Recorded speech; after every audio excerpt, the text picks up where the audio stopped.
Hello everyone. आज के इस वीडियो में हम क्लासिकल मॉडल में विभिन्न साम्य बिंदुओं का निर्धारण किस प्रकार से किया जाता है इसे एक न्यूमेरिकल की सहायता से समझेंगे। लीजिए, अब आपके सामने क्वेश्चन बता रही हूँ मैं। Production function y is equal to 8n minus 0.05n square, supply of labour is equal to LS बराबर 20 plus 5W upon P, M is equal to 0.5 py, money supply is equal to 100. Then find out first of all W upon P. That means आपको सबसे पहले वास्तविक मजदूरी का निर्धारण करना है। देन N मीन्स एम्प्लॉयमेंट का निर्धारण करना है। देन Y यानी प्रोडक्शन आउटपुट का निर्धारण करना है। And then P N and capital W। P means general price level का निर्धारण करना है। N मीन्स एम्प्लॉयमेंट का और कैपिटल W मीन्स आपको मौद्रिक मजदूरी की दरों का निर्धारण करना है। तो सबसे पहले हम फर्स्ट वेरिएबल से स्टार्ट करते हैं। The marginal productivity of labour is the demand for labour. So real wage rate is equal to MPN।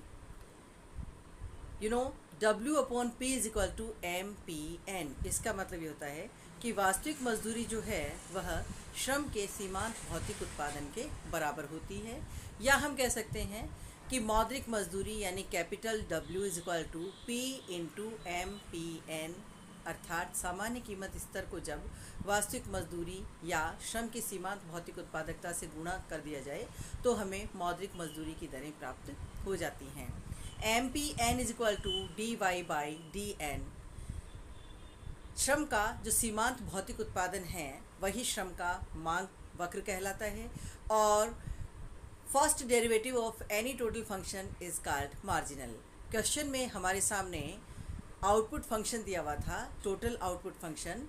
तो हमें सबसे पहले उस टोटल आउटपुट फंक्शन का फर्स्ट डेरिवेटिव निकालना है, यानी उसका अवकलन करना है, और इसका अवकलित मूल्य आता है dy/dn is equal to 8 minus 0.10n।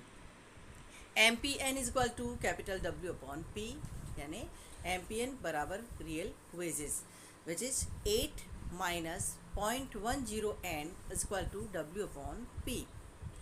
Then 10.10n is equal to 8 minus W upon P। Demand for labour is equal to, ये जो n के साथ दिया हुआ है 0.10, इसे हम इधर ले जाएंगे तो हमें फाइनली जो इक्वेशन प्राप्त होगा डिमांड फॉर लेबर वो होगा n is equal to 80 minus 10W upon P। Minus 10W upon P, ये माइनस का साइन ये बता रहा है कि there is negative relationship between demand for labour and real wages, अर्थात श्रम की मांग और वास्तविक मजदूरी की दर के मध्य विपरीत या ऋणात्मक संबंध पाया जाता है। श्रम का पूर्ति फलन जो कि क्वेश्चन में दिया हुआ है already 20 plus 5W upon P। अब हम इन दोनों को इक्विलिब्रियम में ला करके इक्विलिब्रियम रियल वेज का निर्धारण करते हैं, और वास्तविक मजदूरी का निर्धारण वहाँ होता है जहाँ पर श्रम की मांग और श्रम की पूर्ति दोनों एक दूसरे के बराबर हो जाती हैं। तो now DN is equal to SN, that means demand for labour is equal to supply of labour. Demand for labour है 80 माइनस 10W अपॉन P, और सप्लाई ऑफ लेबर है is equal to 20 plus 5W upon P। ये जो minus 10W upon P है इसे और 5W upon P, इन दोनों variables को हम एक तरफ और अंकगणितीय संख्याओं को हम एक तरफ ले जाते हैं। फाइनली इसका सॉल्यूशन हमें प्राप्त होगा 15W upon P is equal to 60। Now W upon P is equal to 60 upon 15 is equal to 4, अर्थात वास्तविक मजदूरी की दर का निर्धारण होता है 4। इसके पश्चात हम रोजगार की मात्रा का निर्धारण करेंगे। रोजगार की मात्रा का निर्धारण करने के लिए रियल वेज की जो मान हमने ज्ञात किया है उस मान को हम चाहे तो श्रम के मांग वक्र या चाहे तो श्रम के पूर्ति वक्र किसी में भी रख करके हम रोजगार की मात्रा को ज्ञात कर सकते हैं। यदि हम इसे DN फंक्शन में डालते हैं तो n is equal to 80 minus 10 और ब्रैकेट में 4, ये 4 है हमारी रियल वेजेज जिसे हमने श्रम की मांग और पूर्ति इन दोनों की सहायता से ज्ञात किया था। Now n is equal to 80 minus 40 which is 40। सो रोजगार की मात्रा 40 निर्धारित होती है। यदि हम इसे श्रम के मांग वक्र की बजाय श्रम के पूर्ति वक्र के द्वारा तय करते हैं तो भी हमें रोजगार की मात्रा इतनी ही प्राप्त होगी। आप देखिए कि श्रम का पूर्ति वक्र है n is equal to 20 plus 5w upon P. w upon P की जगह हम उसका मान 4 रख देते हैं, तो अब हमें पुनः n इज इक्वल टू 40 मान प्राप्त होता है, अर्थात रोजगार की मात्रा है 40। अब हम उत्पत्ति की मात्रा को ज्ञात करते हैं और उत्पत्ति की मात्रा को ज्ञात करने के लिए हम इसे y फंक्शन में रोजगार की मात्रा को हम रख देते हैं।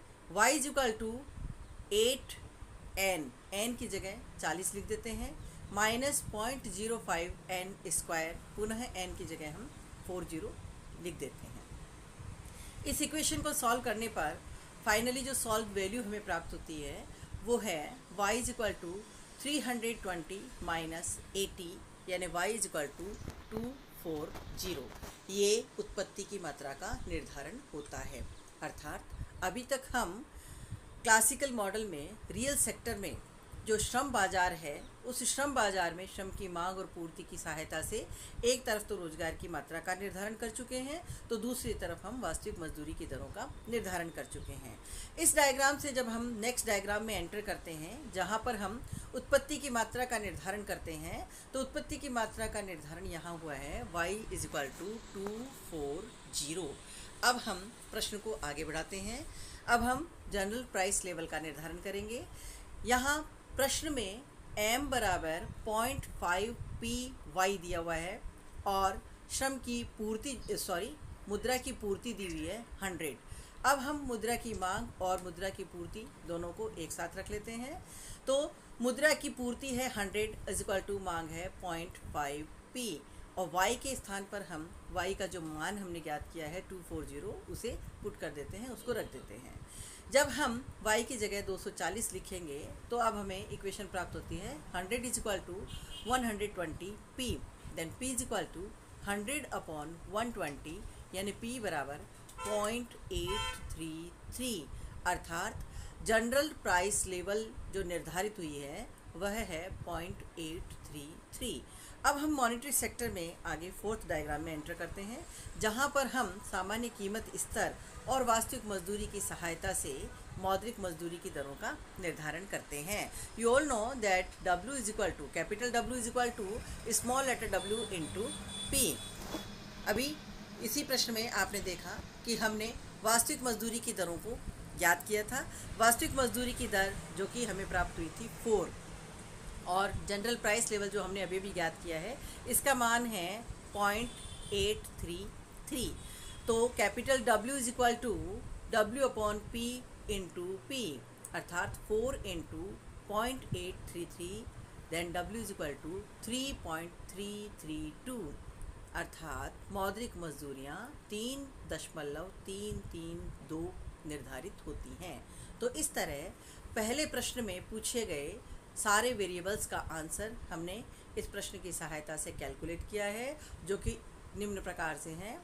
W अपॉन P यानी वास्तविक मजदूरी की दर जो कि 4 प्राप्त हो रही है, general price level P is equal to 0.833, N यानी रोजगार की मात्रा 40 और कैपिटल W यानी मौद्रिक मजदूरी 3.332 हमें प्राप्त हो रही हैं।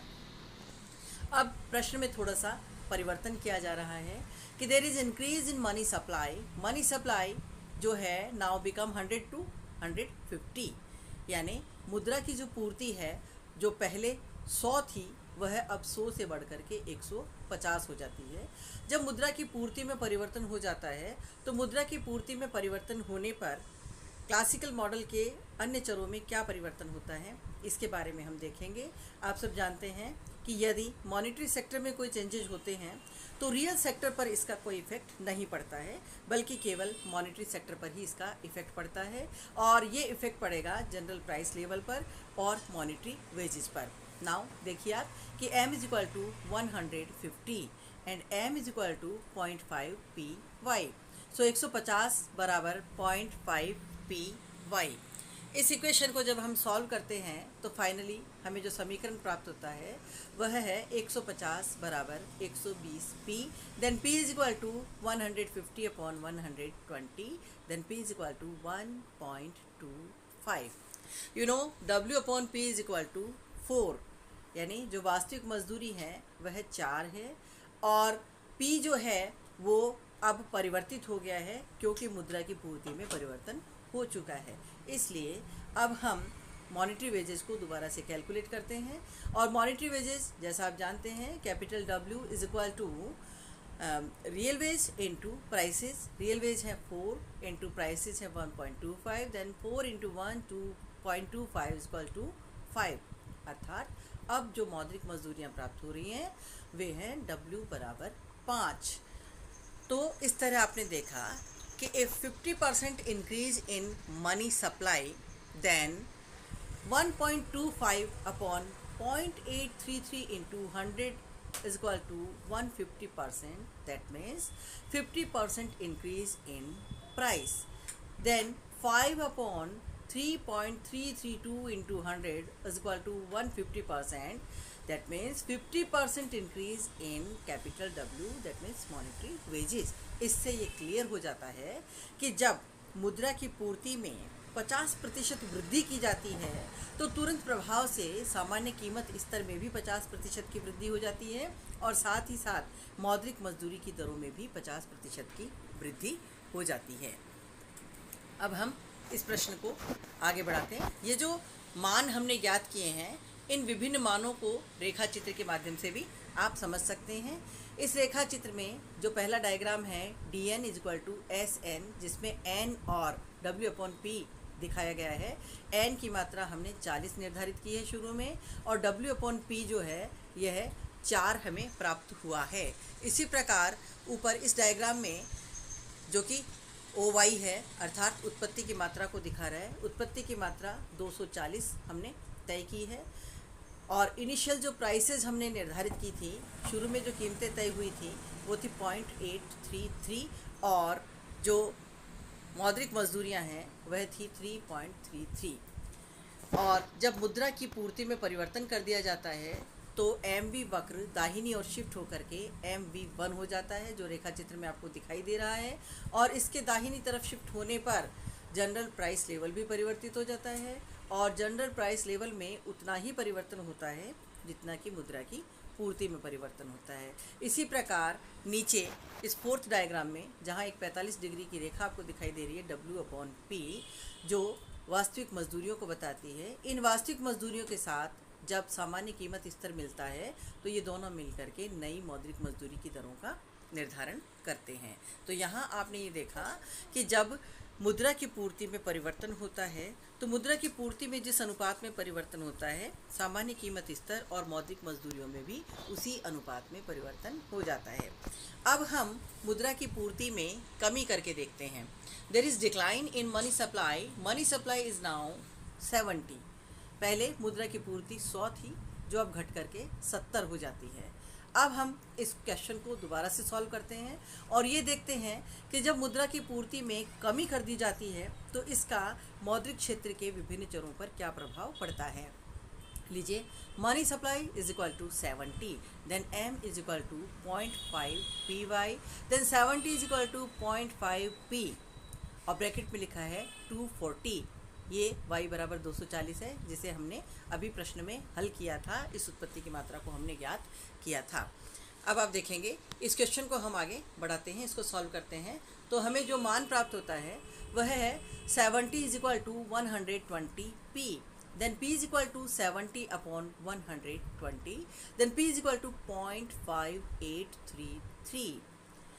जैसा कि आप जानते हैं कि W upon P is equal to 4, यानी रियल वेजेस अभी भी 4 हैं। तो मॉनेटरी वेजेस को कैलकुलेट करने के लिए हम रियल वेजेस को जो हमने अभी सामान्य कीमत स्तर निर्धारित किया है इससे मल्टीप्लाई करते हैं। W बराबर 4 गुणा 0.5833 और जो मान हमें प्राप्त होता है वह है W बराबर 2.332। अर्थात 30% decrease in money supply, then 0.5833 upon 0.833 into 100 is equal to 70%. That also means कि 30% डिक्रीज इन प्राइसेस, और इसी तरह 2.332 upon 0.8332 into 100 is equal to 70%. That means 30% decrease in monetary wages. इससे ये क्लियर होता है कि मुद्रा की पूर्ति में जिस अनुपात में परिवर्तन किया जाता है, ठीक उसी अनुपात में सामान्य कीमत स्तर और मौद्रिक मजदूरी की दरों में परिवर्तन होता है। इससे पूर्व हमने देखा कि मुद्रा की पूर्ति को जब 50% बढ़ाया जाता है तो सामान्य कीमत स्तर और मौद्रिक मजदूरियाँ दोनों 50% की दर से बढ़ जाती है। लेकिन अभी हमने इसमें कमी करके देखा कि जब मुद्रा की पूर्ति को 30% घटा दिया जाता है तो इसका परिणाम ये होता है कि सामान्य कीमत स्तर और मौद्रिक मजदूरी की दर दोनों में 30% की दर से कमी हो जाती है। अब हम जो लेबर का सप्लाई कर्व है उसमें शिफ्टिंग करके देखते हैं कि यदि श्रम की पूर्ति में परिवर्तन हो जाता है तो क्लासिकल मॉडल के विभिन्न चरों पर इसका क्या इफ़ेक्ट पड़ेगा। यहाँ इस रेखा चित्र में आप देख रहे हैं कि जब श्रम का पूर्ति वक्र शिफ्ट हो जाता है, इनिशियल स्टेज में श्रम का पूर्ति वक्र SN और श्रम का मांग वक्र DN है, और ये दोनों जहाँ एक दूसरे को काटते हैं वहाँ पर साम्य रोजगार की मात्रा और साम्य वास्तविक मजदूरी की दर का निर्धारण होता है। जब श्रम की पूर्ति बढ़ जाती है और श्रम का पूर्ति वक्र जो है वह दाहिनी ओर शिफ्ट हो जाता है, और दाहिनी ओर शिफ्ट होने से आप देख रहे हैं कि रियल वेजेस घट जाती है, रियल वेज में कमी हो जाती है। पहले वास्तविक मजदूरी W/P थी जो अब घटकर W/P 1 हो जाती है। उत्पादन कर्व में बिना किसी परिवर्तन के जब रोजगार की मात्रा में वृद्धि होती है तो उत्पत्ति की मात्रा में भी वृद्धि हो जाती है और उत्पादन OY से बढ़कर के OY 1 हो जाता है। यही उत्पत्ति की मात्रा आगे चल करके मॉनेटरी सेक्टर में जाती है, जहां आपको MV वक्र दिखाई दे रहा है। इस MV वक्र को Y जहां टच करता है वहां जनरल प्राइस लेवल P तय होता है, और उसके अकॉर्डिंग जो 45 डिग्री की W/P रेखा है फोर्थ डायग्राम में, जो कि रियल वेज लाइन है, इसके साथ ये प्राइस मिल करके मॉनेटरी वेजेस OW का निर्धारण करती हैं।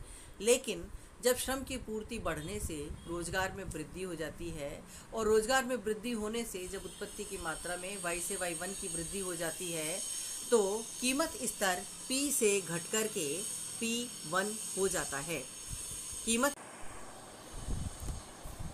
तो इस तरह से आपने देखा कि जब जनरल प्राइस लेवल घट कर के P से P1 हो जाता है तो मॉनेटरी वेजेस भी घट कर के W से W1 हो जाती है।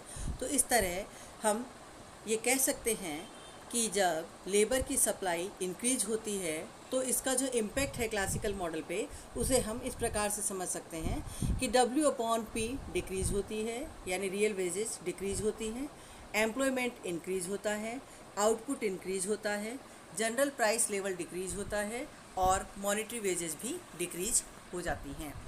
तो इस तरह आपने देखा कि श्रम की पूर्ति में परिवर्तन का क्लासिकल मॉडल पर क्या इफ़ेक्ट पड़ता है। अब हम इसी चीज़ को न्यूमेरिकल की सहायता से देखते हैं कि श्रम के पूर्ति वक्र में यदि परिवर्तन हो जाता है और यह बदल करके अब L = 25 + 5W/P हो जाता है, तो N बराबर जो श्रम का मांग वक्र है वो है 80 - 10W/P। L = N, यानी श्रम की मांग बराबर श्रम की पूर्ति। श्रम की पूर्ति है 25 + 5W/P और श्रम की मांग है 80 - 10W/P। इस इक्वेशन को जब हम सॉल्व करते हैं तो लास्ट एंड फाइनली सॉल्यूशन हमें जो प्राप्त होता है वो है 5W/P + 10W/P = 80 - 25, 15W/P = 55, then W/P = 55/15, यानी W/P = 3.6। अर्थात अब जो वास्तविक मजदूरियाँ तय हो रही हैं वो हैं 3.6। L = 25 + 5 into 55 upon 15, then L is equal to 75 plus 55 upon 3 is equal to 130 upon 3, यानी L is equal to 43.33। रोजगार की जो मात्रा है, जो पहले हमें 40 प्राप्त हो रही थी, वो अब बढ़कर के 43.33 हो जाती है। इसी प्रकार हम आउटपुट को कैलकुलेट करेंगे और आउटपुट यानी y is equal to 8 into 43.33 minus 0.05 और ब्रैकेट में 43.33 whole square, then y is equal to 346.64 minus 93.87, then y is equal to 252.77, यानी उत्पत्ति की मात्रा जो पहले 240 प्राप्त हो रही थी वो अब बढ़कर के 252.77 हो जाती है। अब हम प्राइस लेवल को कैलकुलेट करेंगे। m is equal to 0.5 py, m जो कि 100 दिया हुआ था और 100 बराबर 0.5 p। अब y परिवर्तित हो गया है और परिवर्तित y का मान है 252.77। तो अब हमें जो p प्राप्त हो रहा है वो p है 0.79। रियल वेजेस जो कि W/P बराबर 3.67 है। अब जो हम मौद्रिक मजदूरियाँ ज्ञात करेंगे तो मौद्रिक मजदूरियाँ यानी capital W is equal to small letter w into P यानी 3.67 इंटू 0.79। तो इस तरह हमने देखा कि अब मौद्रिक मजदूरी की दर जो हमें प्राप्त हो रही है वो है W बराबर 2.89। अब हम देखेंगे कि इफ़ प्रोडक्शन फंक्शन शिफ्ट, यदि प्रोडक्शन फंक्शन में किसी प्रकार की शिफ्टिंग हो जाती है तो क्लासिकल मॉडल के विभिन्न वेरिएबल्स में क्या इफ़ेक्ट आता है, क्या इसका पूरे मॉडल पर प्रभाव पड़ता है। यहाँ इस डायग्राम में आप देख रहे हैं वेरिएबल्स को कि जब श्रम की मांग बदल जाती है तो श्रम की मांग के बदलने के कारण रोजगार की मात्रा, उत्पत्ति की मात्रा, कीमत स्तर और मौद्रिक मजदूरियाँ हर एक चीज़ें प्रभावित होती हैं। यहाँ इस पर्टिकुलर डायग्राम में आपको दिखाई दे रहा है कि यदि श्रम की मांग बढ़ रही है तो ऐसा होने पर वास्तविक मजदूरी की दरों में वृद्धि हो रही है, रोजगार की मात्रा बढ़ रही है और आउटपुट का लेवल बढ़ रहा है और जनरल प्राइस लेवल डिक्रीज़ हो रहा है यानी घट रहा है। इसे अब हम न्यूमेरिकल की सहायता से समझते हैं। अब y is equal to 8.8 minus 0.10 n is equal to W/P, ये उत्पादन फलन हमारे सामने दिया हुआ है। इसे हम डिफ्रेंशिएट करेंगे तो अब हमें dy by dn is equal to 8.8 minus 0.10 n is equal to W/P, ये समीकरण प्राप्त होता है। इसको हल करने पर 0.10 n is equal to 8.8 minus W/P, n is equal to 88 minus 10 W/P, n is equal to L बराबर सप्लाई ऑफ लेबर, लेबर का सप्लाई वक्र जो कि पहले ही दिया जा चुका है 20 प्लस 5 W/P बराबर जो श्रम का नया मांग वक्र है वह है 88 माइनस 10 W/P। इसे जब हम सॉल्व करेंगे तो जो मान हमें प्राप्त होगा 5 W/P plus 10 W/P is equal to 88 minus 20, 15 W/P is equal to 68, W/P is equal to 68 upon 15, then W/P is equal to 4.533। तो इस तरह आपने देखा कि जो वास्तविक मजदूरियां हैं वे तय होती हैं 4.533। अब हम इस प्रश्न को आगे बढ़ाते हैं और रोजगार की मात्रा का निर्धारण करते हैं। n is equal to 88 minus 10 W/P, n is equal to 88 minus 10 into 4.533, n is equal to 88 minus 45.33, then n is equal to 42.66, यानी रोजगार की मात्रा जो है वह 42.66 तय हो जाती है। अब हम आउटपुट का निर्धारण लीजिए। अब हम आउटपुट की मात्रा का निर्धारण करते हैं। y is equal to 8.8 n minus 0.05 n square, then 8.8 into 42.66 minus 0.05 bracket में 42.66 का whole square, then y is equal to 375.408 minus 90.99, then y is equal to 284.418। अर्थात अब जो आउटपुट तय हो रहा है वह 284.418 यानी 418। अब हम सामान्य कीमत स्तर का निर्धारण करेंगे। m is equal to 0.5 py, 100 बराबर 0.5 p और y के स्थान पर हम लिख देंगे 284.18। 100 बराबर 142.09 p, then p is equal to 100/140.09, then p is equal to 0.7037। अर्थात अब जो सामान्य कीमत स्तर तय हो रहा है वह है p बराबर 0.7037। रियल वेजेज जिसका कि निर्धारण हम पहले कर चुके हैं, W/P इज इक्वल टू 4.533, और अब हम मौद्रिक मजदूरियों का निर्धारण करेंगे। So capital W is equal to small letter w into P, यानी 4.533 into 0.7037, then W is equal to 3.190। अर्थात मौद्रिक मजदूरी की दरों का निर्धारण जो होता है वो है W बराबर 3.18।